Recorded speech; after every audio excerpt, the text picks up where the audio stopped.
المظلومين المنتخبين المنتجبين لا سيما بقية الله في العالمين روحي وأرواح العالمين لتراب مقتبل الفداء واللعنة دائمة باقية على أعدائهم ومنكر فضائلهم ومصائبهم وغاصب حقوقهم أجمعين.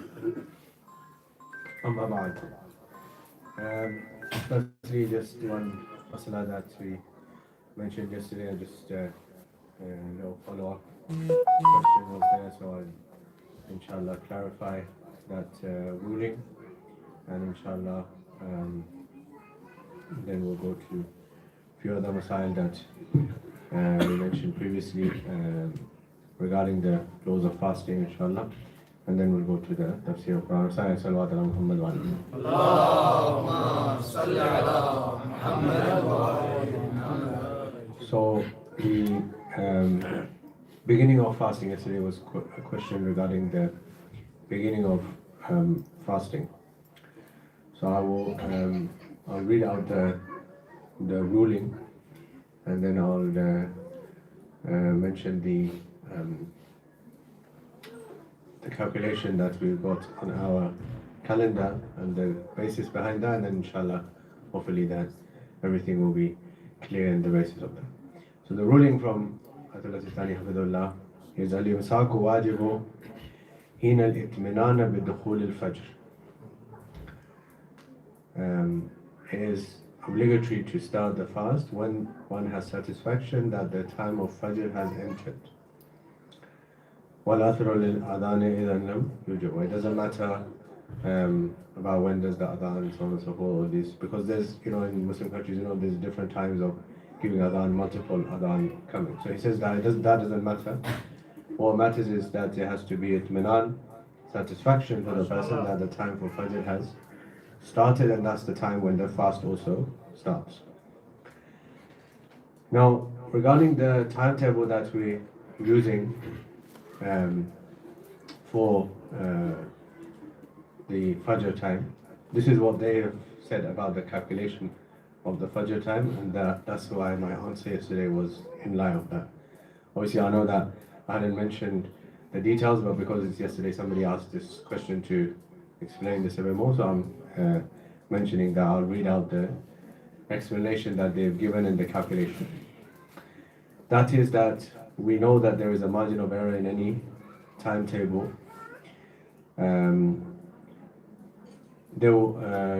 In the research projects, sequential photographs are taken at 1 minute intervals, therefore there will always be a 1 minute margin of error. However, and we explained that the margin of error in the proposed timetable is calculated at a maximum of 8 minutes. That means that based on the analysis of data, we have confidence that the time of Fajr has set in, but we cannot say that it has not set in the 8 minutes that were prior to that. So this issue is of specific, and they mentioned it themselves, that this issue is of specific importance when the timetable is being used for fasting. Therefore, it is necessary to observe the 8 minutes before that timing that's published, because between any time between those 8 minutes is when the time of Fajr may have entered. So therefore, because the fasting is starting from Fajr, and it could be within any of those 8 minutes, so that time or 8 minutes before that time. So that's why it is necessary to observe those 8 minutes prior to the Adhan Fajr. Because the ruling is that it has to be itminan, satisfaction and confidence that the time of Fajr has entered. That's when because within those 8 minutes there's still, it could be the time for Fajr, or maybe not. So therefore, it must be observed. That 8 minutes must be observed. Any more than that is obviously a doubt, which is fine, but the 8 minutes must be observed. So if it was any later than 8 minutes before the Adhan, then the answer that I gave will apply. That person would have to do qada of that day's fasting. I hope that clears that matter that yesterday came up, inshallah ta'ala. Yes, so the fasting, begins at the time of Fajr, according to Ayatollah Sistani and nearly all of our Furqaan as well. But the issue is, of course, ascertaining the time, and because those who calculate the timetable have mentioned the 8 minutes, therefore we also have to observe those 8 minutes as well, inshallah ta'ala. Muhammad wa ali Muhammad sallallahu alaihi Allahumma salli ala Muhammad wa ali Muhammad. Sorry, no, salawat ala Muhammad wa ali Allahumma salli ala Muhammad wa ali Muhammad.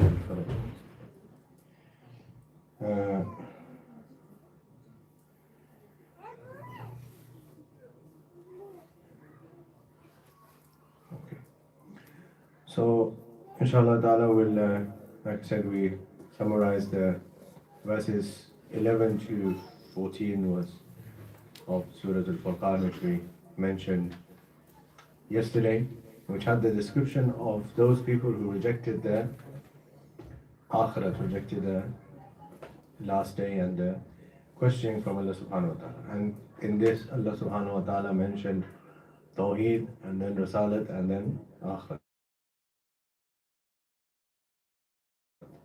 And that these are the fundamental beliefs that are demanded from every single person and every individual.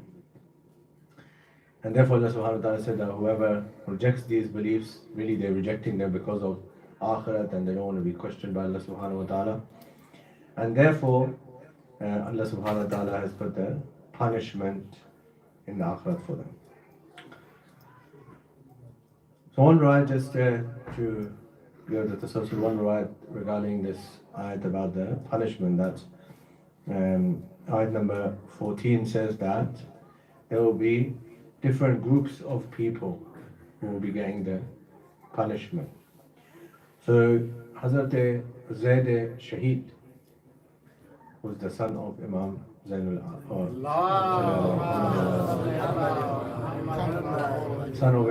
Abidin alayhi salatu wasalam, narrates that I asked my father, Imam Zainul Abidin alayhi salam, about this holy verse, and this is mentioned in Tafsir of Al-Burhan.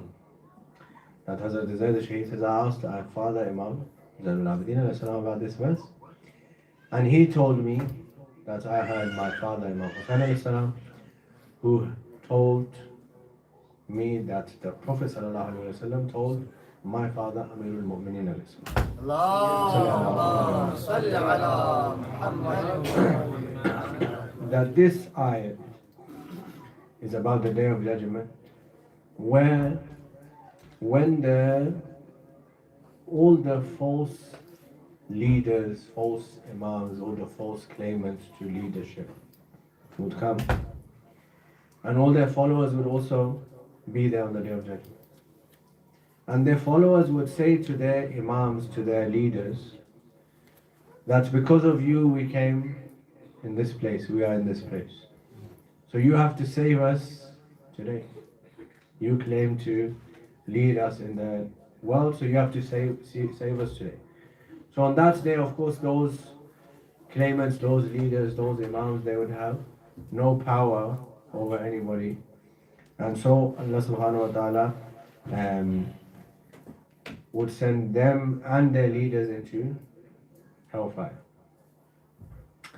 And then he says that, continuing that hadith, I had the Prophet sallallahu alaihi wasallam say to my father, Amir Mu'mineen alayhi salam, that you and your followers will be in paradise on that day, when all the false claimants and false leaders and false imams will be dragged to hellfire. On that day, you and your followers will be in paradise. Recite salawat ala Muhammad.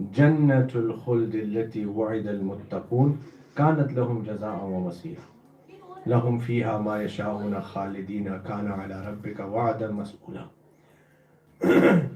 فرماتے ہیں کہ اللہ فرماتا ہے کہ میرے حبیب کہہ دیجئے کہ کیا وہ بہتر ہے، یعنی یہ جو جہنم کی بات کی گئی یا وہ جنت، جنت الخلد. اردو میں اور فارسی میں بھی ہم لوگ خلد کا لفظ جنت کے لیے استعمال کرتے ہیں.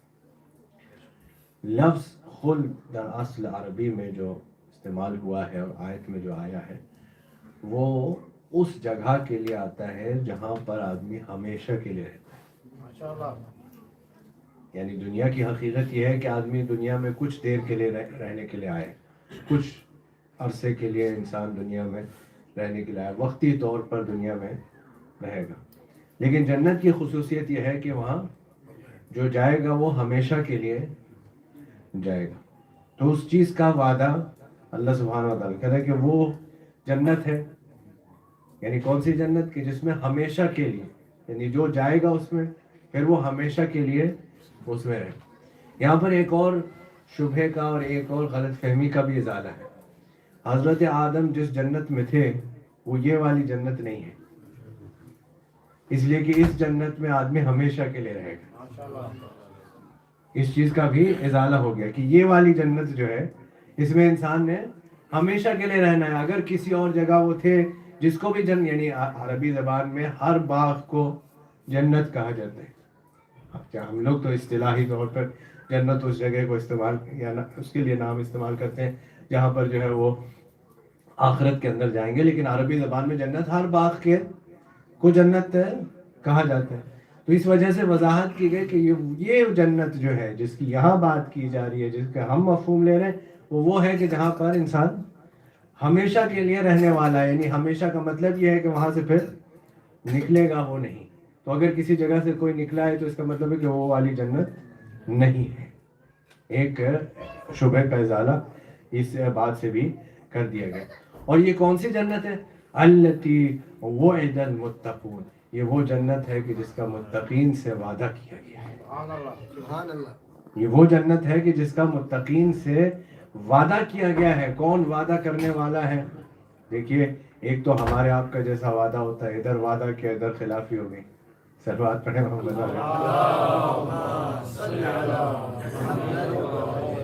یا اگر یوں کہا جائے کہ وعدہ کیا ہی تھا خلافی کرنے کے لیے، ارادہ ہی نہیں تھا اس وعدے کو پورا کرنے کا، اس وعدے کو وفا کرنے کا، خدا خواستہ ارادہ ہی نہیں تھا. لیکن یہ وعدہ ہمارے آپ کے وعدوں کی طرح یا ہمارے آپ کے ارادوں کی طرح نہیں ہے. جیسے اللہ کا ارادہ ہمارے ارادے کی طرح نہیں ہے، ویسے اس کا وعدہ بھی ہمارے آپ کے وعدوں کی طرح تو ہے نہیں. کسی چیز کا وعدہ کیا ہے تو یہ ٹھوس اور حتمی وعدہ ہے. یہ وہ وعدہ ہے کہ جس کی خلاف ورزی نہیں ہو سکتی. اور اسے وعدہ کیا ہے متقین کے ساتھ، صاحبان تقویٰ کے ساتھ میں اس جگہ کا، اس مقام کا، اس کا وعدہ کیا ہے. کانت لہم جزاء و مصیرا، اور یہ ان کے لیے جزا بھی ہوگی اور ہمیشہ رہنے والی جگہ بھی ہوگی. یہ وہ جگہ ہے جہاں پر وہ ان کے لیے جزا ہے، یعنی جو کچھ بھی انہوں نے دنیا میں کمایا ہے اس کی جزا بھی ہے اور ہمیشہ اس جگہ میں وہ رہنے والے. لہم فیہا ما یشاؤون، اور اس کی خصوصیت کیا ہے؟ اس کی خصوصیت یہ ہے کہ جو بھی وہ چاہیں گے اس میں ہوگا. جو بھی ان کی چاہت ہوگی، جو بھی وہ خواہش کریں گے اس جنت میں وہ ان کو ملے گا. جو چیز بس خواہش کی اور ان کو مل گیا. خالدین، اور یہ ہمیشہ، یعنی دوبارہ اللہ نے اس بات پر اصرار کیا کہ یہ جنت بھی ہمیشہ رہنے والی ہے اور وہ بھی اس میں ہمیشہ رہیں گے.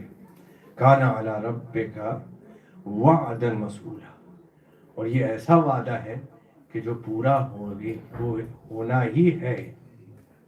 اس کی ابھی وضاحت آگے آ رہی ہے. مل کے ایک صلوات پڑھیں محمد. اللہم صل علی محمد.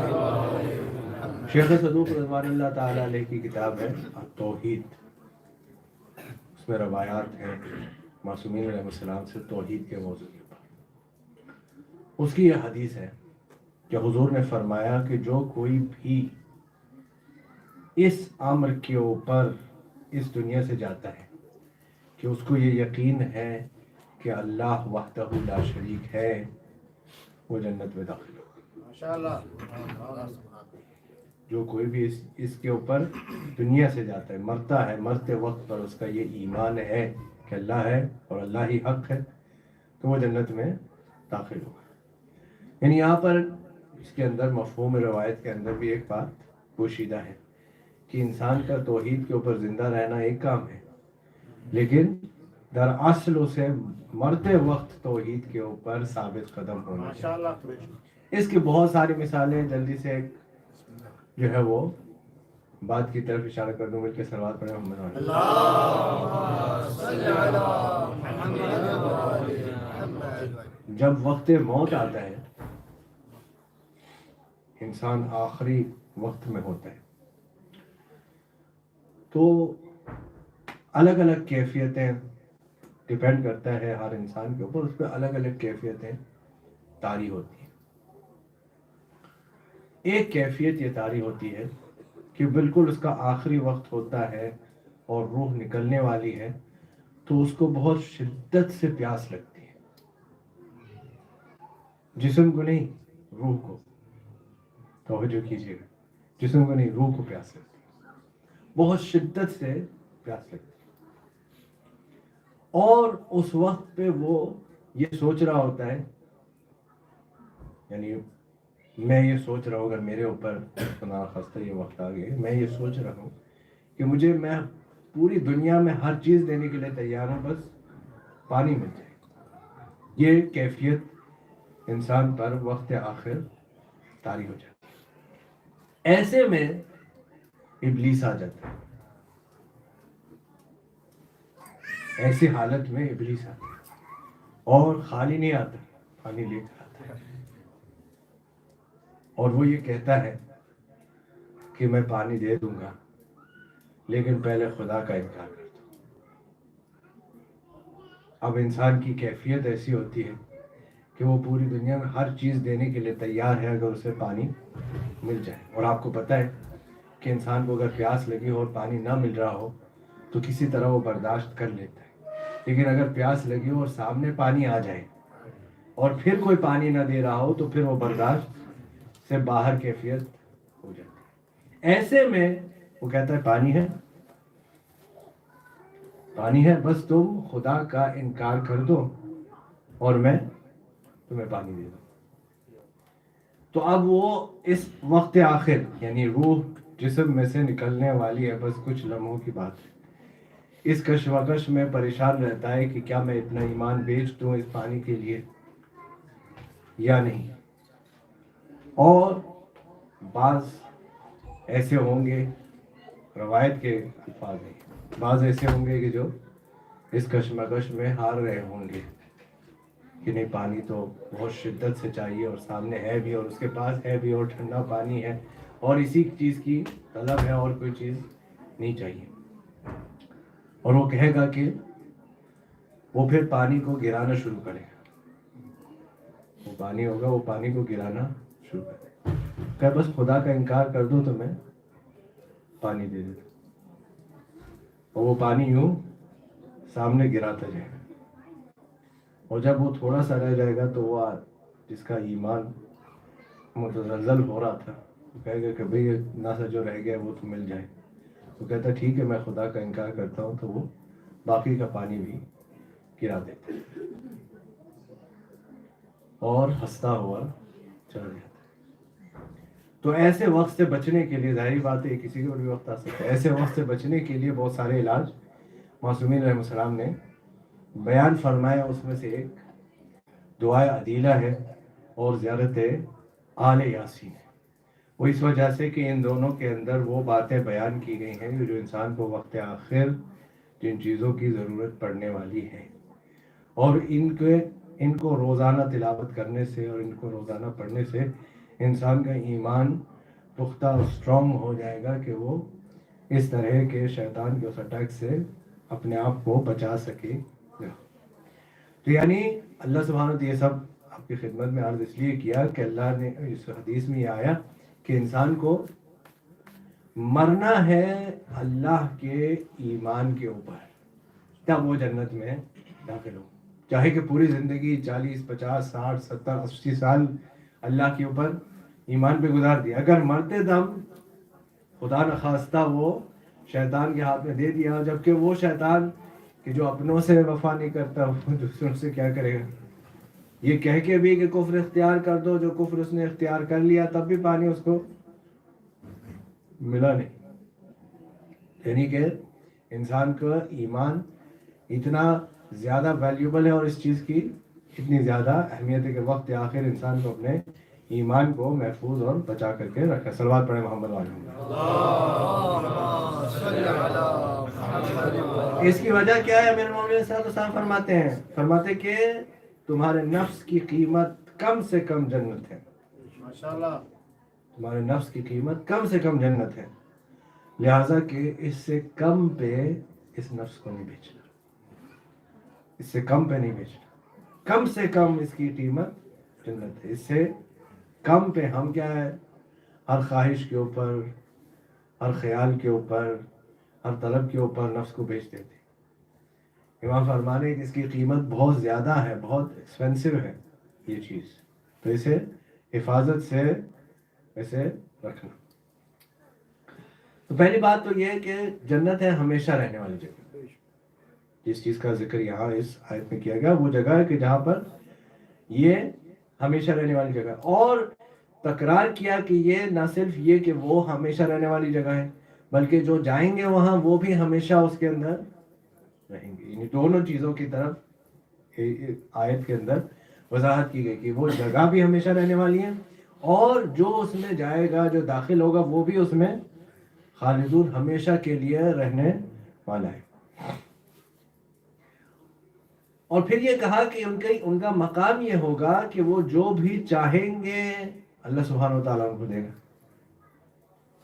جو چاہیں گے، جو بھی ان کو طلب ہوگی، جو بھی خواہش ہوگی، وہ ان کو ملے گا۔ اور پھر فرمایا کہ یہ وہ اللہ کا وعدہ ہے کہ جو پورا ہو کر کے رہے گا، یعنی اللہ سبحانہ و تعالیٰ جو ہے وہ بتا رہا ہے کہ یہ نہ صرف یہ ایک ایسا وعدہ ہے کہ جو اللہ نے کیا ہے، بلکہ یہ وہ اس طرح کا وعدہ ہے کہ جس وعدے کے متعلق متقی اللہ سے سوال بھی کر سکتے ہیں۔ آیت میں کیا آیا؟ آیت میں آیا کان علی ربک وعدا مسئولا، مسئولا یعنی سوال سے، یعنی کہ سامنے والا اتنا ٹھوس یہ وعدہ ہے اللہ کا متقین کے لیے کہ متقین اسے ڈیمانڈ کریں گے قیامت والے دن۔ اللہ یہ کہہ رہا ہے کہ نہ صرف یہ کہ اللہ نے وعدہ کیا ہے اور ان کو ملے گا، لیکن وہ بھی ڈیمانڈ کر سکتے ہیں، اور اللہ اس ڈیمانڈ کو پورا کرے گا کہ وہ اس کی بارگاہ میں اس طرح کا ایمان اور اعمال لے کر کے آئے ہیں کہ وہ یہ ڈیمانڈ کریں گے کہ ہمیں اس مقام کو دیا جائے۔ اللہ سبحانہ و تعالیٰ یہ ان کا مقام بتا رہا ہے۔ اور کیا مقام بتا رہا ہے؟ مل کے صلوات پڑھیں محمد وعلیہ وسلم۔ اللهم صل على محمد وعلى محمد۔ اللہ سبحانہ و تعالیٰ کہتا ہے کہ ان کو وہ ہر چیز ملے گی جس چیز کی وہ خواہش کریں گے۔ یعنی کیا کیا چیز کی خواہش کرے گا انسان؟ ظاہری بات ہے، دنیا میں آدمی خواہش کرتا ہے مجھے گھر مل جائے، گاڑی مل جائے، جاب مل جائے، اولاد مل جائے،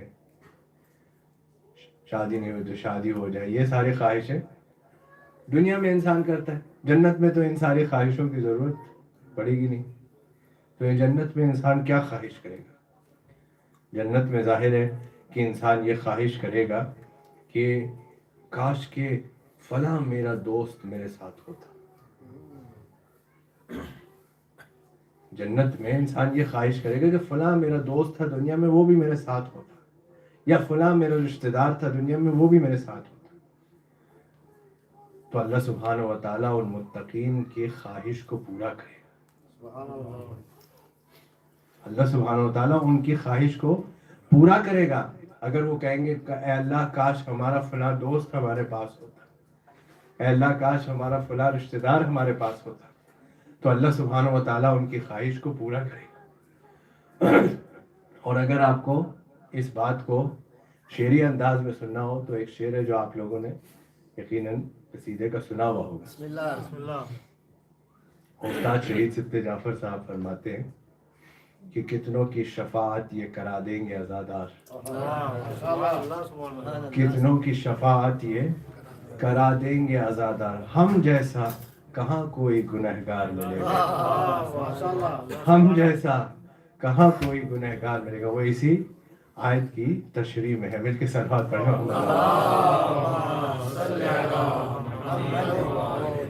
کہ آخرت کے اندر حتیٰ جنت کے اندر وہ متقین، ان کا کیا مقام ہوگا کہ وہ جنس کی خواہش کریں گے کہ فلاں ہمارا دوست ہمارے پاس ہوتا، فلاں ہمارا رشتہ دار ہمارے پاس ہوتا تو اللہ ان کی خواہش کو پورا کرے گا۔ اب عزیزان محترم مجھے کہنے دیجئے، جب عام متقین کا یہ مقام ہو تو امام المتقین کا کیا مقام ہوگا؟ جب عام متقی کا، علی کے ماننے والے کا، علی کے چاہنے والے کا یہ مقام ہو کہ جسے چاہے وہ جنت میں لے جا سکتا ہے، تو پھر علی کا کیا مقام ہوگا؟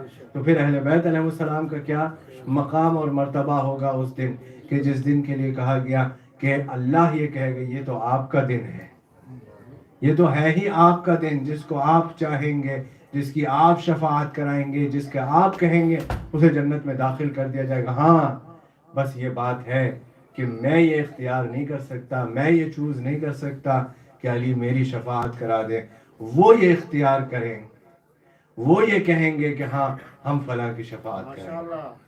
ان کا یہ اختیار ہوگا کہ وہ جس کی بھی چاہیں اس دن شفاعت کرا دیں۔ تو یقیناً یہ ہماری آپ کی سب سے بڑی دعا ہونی چاہیے کہ دنیا میں ان کی زیارت اور آخرت میں خداوند ان کی شفاعت نصیب فرمائے۔ صلوات پڑھیں محمد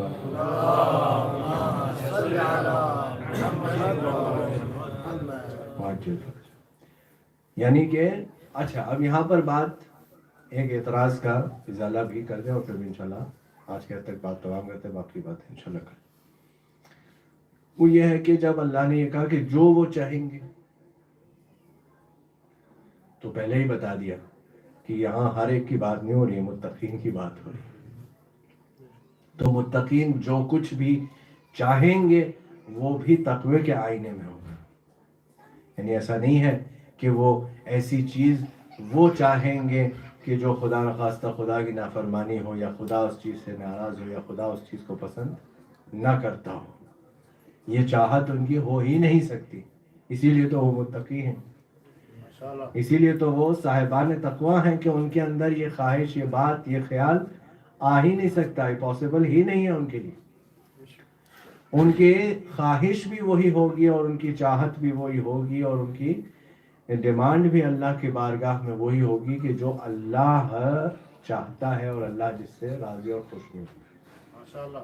تو اس اعتبار سے جو ہے وہ اللہ سبحانہ و تعالیٰ نے پہلے یہ بیان کر دیا کہ ہاں وہ صاحبان تقوی ہوں گے، ان سے یہ وعدہ کیا گیا، ان کی یہ عظمت ہے، ان کی یہ فضیلت ہے، ان کا یہ مقام ہے، ان کا یہ مرتبہ ہے، اور جو بھی وہ چاہیں گے، یعنی تقوی کے آئینے میں جو کچھ بھی وہ چاہیں گے، اللہ سبحانہ و تعالیٰ ان کی خواہش اور ان کی بات کو پورا اور جو ہے وہ وعدے کو پورا فرمائے گا انشاءاللہ تعالیٰ۔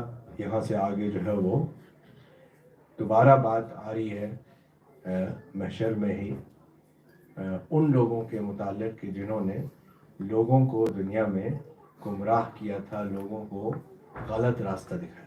یہ بھی ایک بڑی خطرناک بات ہے اور بہت اہم بات ہے اس سورہ کے سے، کہ آدمی کو ہمیشہ اس چیز کو یاد رکھنا چاہیے کہ جہاں پر اللہ نے یہ بیان کیا ہے کہ اگر کسی نے کسی کو ایک آیت بھی سکھائی، آیت بھی بتائی، تو اس کا اجر و ثواب اتنا زیادہ ہے کہ دنیا میں اسے ادا نہیں کیا جا سکتا۔ تو اسی کے مقابلے میں اگر کسی نے کسی کو غلط راستے کے اوپر ایک بات بھی بتائی تو اس کا بھی اتنا زیادہ سزا اور اتنے زیادہ برا انجام ہے کہ جس کو بیان نہیں کیا جا سکتا۔ تو اس چیز کی بات انشاءاللہ تعالی کل آگے 17 آیت سے انشاءاللہ تعالی آ رہی ہے۔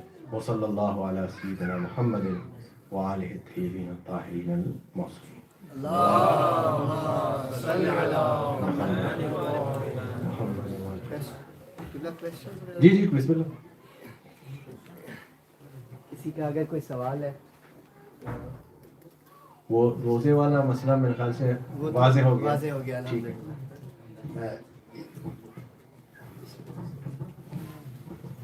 بسم اللہ الرحمن الرحیم.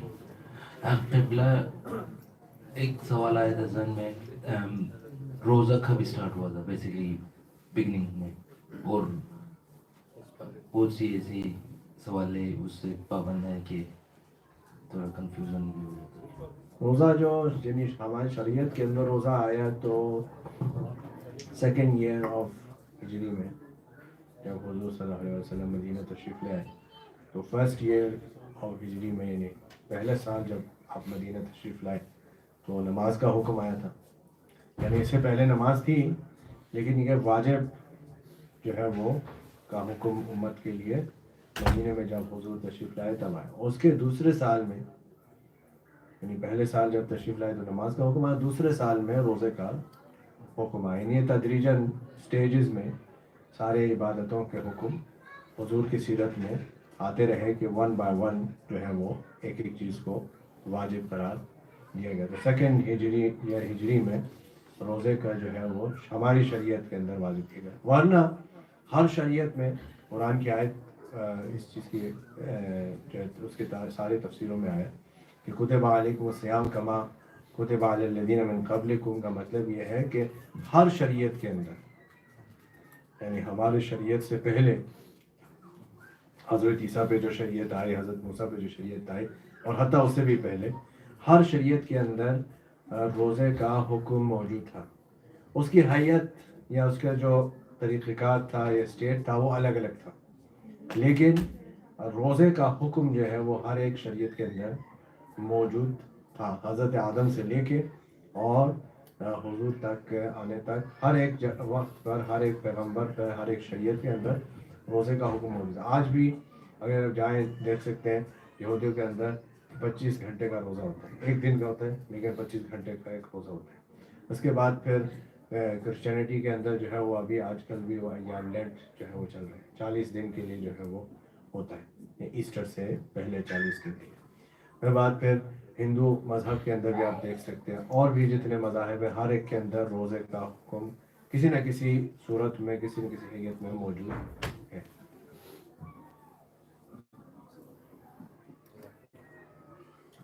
Maulana sir, just a question on today's discussion about Jannat. G You mentioned about Khuld and that everyone will enter Khuld, those who are muttaqeen and pass the criteria of Tawheed. We also get to hear about different levels in Khuld.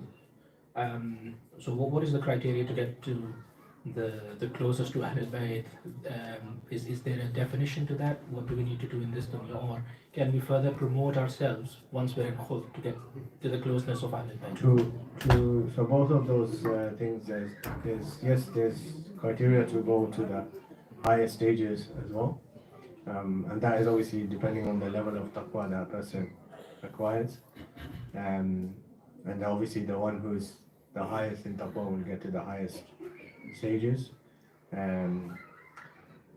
and also people can be promoted, as we said that Allah subhanahu wa ta'ala would give the option to those who are in the high levels to bring the people up, or even from other, so from even those who are getting the punishment can be removed from the punishment and come into heaven. As long as their iman was there, they will also be able to come due to the people on the high levels. And yes, they could bring us up more, inshallah.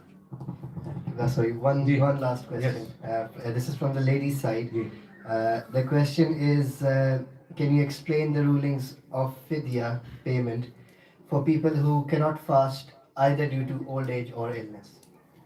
So we mentioned previously, but with no problem to repeat, that fidya is for all those people who, for whatever reason, whether old age or sickness or pregnancy or breastfeeding, cannot fast that year. So they have to give fidya, which is one mud. 750 grams of food to one person who is in need per fast.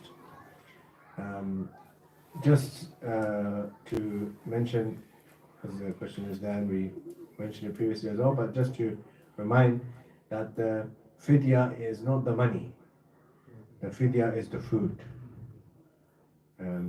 So the money has to be used to buy the food, and the food has to be given to the person who's in need, then the wajib will be fulfilled. Yeah. So it's my responsibility, if I'm paying the fidya, it's my responsibility to make sure that where the money goes, the food is bought with that money, and that food is delivered to the person who is in need. That is my responsibility, because the obligation would only be fulfilled once the food has been given. So giving the money is not sufficient. Yes, we give the money because it's easier for us to send the money to somebody who then buy the food in a place where people are in need. Though, of course, there are people in need in every place, even here. And if we can identify those people, if we know those people, then it's necessary for us to give preference to those people in our own country. But if we do send it back home, for example, or to other countries, the necessity is to buy the food and to give the food to the person who's in need.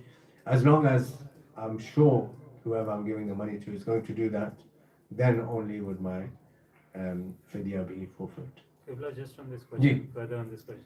So if you, let's say, have a elderly mother and you're the eldest son, are you responsible to give him the money? Yes. The Is your parents, responsibility. if the parents are at the stage. Even if you're like 2 or 3 brothers, where it's the eldest son's responsibility? No, it's the shared amongst. It's Shared. shared. Okay, So fine. yeah. So if the parents are in a stage where they are dependent on the children, so they are old and they're not earning, or they don't have any other means to earn, and they are dependent on their sons or their children for their day-to-day, basically all of their kifalat, everything that they're being taken care of by their children, then in that scenario. If, for example, they've got, let's say pension or, land or whatever, and some other form of wealth is coming, then they have to give it from that. But if they are wholly dependent on their children, then whoever is they're dependent on, they have to pay the. Yes. Yes. My turn today. Okay, No problem. so let's say on Eid day, Yes. obviously if we are following someone and some people are under the lead of someone else, so is it haram to keep fast on the day of Eid? And how can, if, or let's say for any reason the Eid is not on that day, like how can you avoid being committing a sin?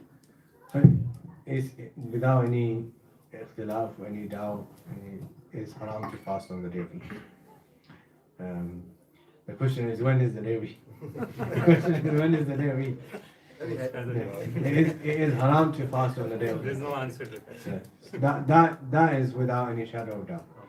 So if I'm certain that this is the day of Eid, it's the same thing as the ruling about if I'm certain that the time of Fajr has come. It's the same ruling. So if I'm certain that the day of Eid, I can't fast because it's haram. Yeah. If I'm not, then that means it's the 30th day of Ramadan. That means I have to fast, because fasting on the 30th day of Ramadan is wajib. So if I'm in doubt that maybe it's Ramadan or maybe it's Eid, I'm not 100% in that scenario. Then in that scenario, my only choice is to travel, go past the Shari distance and break the fast. And then later on, I still. So this is not an excuse, just saying sometimes people, they only go half of this masala, that I traveled on that day. But if it later transpires that it was the 30th of Ramadan, I still have to fast. I have to do qada. This doesn't mean I go away without doing the roza. So that is only in the scenario where I'm not sure. If until the moment that I'm not sure that it's Eid, then that means it's a Ramadan. If it's Ramadan, then I have to fast. Whether or not other people are fasting or doing Eid, this is individual matter. Each and every individual has to get yaqeen for themselves. If I got yaqeen, then I have to eat, I can't fast. If I didn't get yaqeen, I have to fast because it's Ramadan. So it's very simple as that. Yeah. Very simple. Very simple. Not simple as that. There's only two choices. Either is yaqeen, there's Eid, or it's not. If it's not Eid, then it's Ramadan, and then I have to fast. Talking about Eid, I got questions.